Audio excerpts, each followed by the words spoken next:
Samantala, dahil nga po sa mabigat na singil sa kuryente, ay maaari naman daw pong gawing paunti-unti ang pagpapataw ng dagdag singil sa generation charge. Para sa karagdag detalye, may live report si Julius Segovia. Julius. Jiggy, kung Energy Regulatory Commission o ERC ang tatanungin, pwedeng pautay-utay na ipatupad ng Meralco ang all-time high na tasingil sa kanilang generation charge. Wala pang eksaktong halaga pero sa initial na kwenta, malamang na umabot sa higit 3 piso ang power rate high kada kilowatt-hour ngayong buwan. Ayon sa ERC, Jiggy, bagaman may laya ang Meralco na galawin ang monthly generation charge, pwede pa rin daw silang manghimaso kung kapakanan ng mga consumer ang nakataya. Pati nga ang sektor ng mga negosyante umaaray sa napipintong tasingil sa kuryente. Pag-aaralan daw sana muna ng Meralco ang mekanismo ng pagpapatupad nito.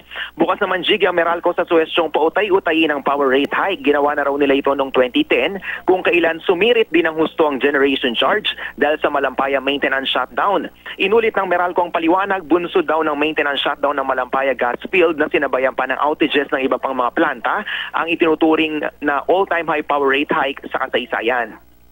Pautay-utay man o isang bagsakan, Jiggy, isang tiyak, kailangan daw talaga itong ipasa sa mga consumer. Pag hindi kasi na-recover ng Meralco ang mga gastos nito sa generation, posibleng hindi rin ito makabayad sa mga power supplier. Maging ang palasyo, sinabing reasonable ang nakaumang na tasingil sa kuryente. Habang nagpapaliwanag nga si Secretary Sonny Coloma sa media, sakto pang nawala ng supply ng kuryente sa loob ng briefing room. Pero hindi pa nga nakakabangon ang mga kababayan naman nating nasalanta ng Bagyong Yolanda. Kinumpirma na rin ng ERC na ipapasa sa kanilang rehabilitation expenses sa mga nasirang tore at poste sa Visayas region dahil sa super typhoon. Pero hindi naman daw ito ura-uradang ipatutupad. Bubusisiin daw maigi ng ERC, Jiggy, ang kabuuang gastos ng mga distribution at transmission company kung makatwiran ito sa hihilingin nilang rate hike. Balik muna sa iyo, Jiggy. Maraming salamat, Julius Segovia.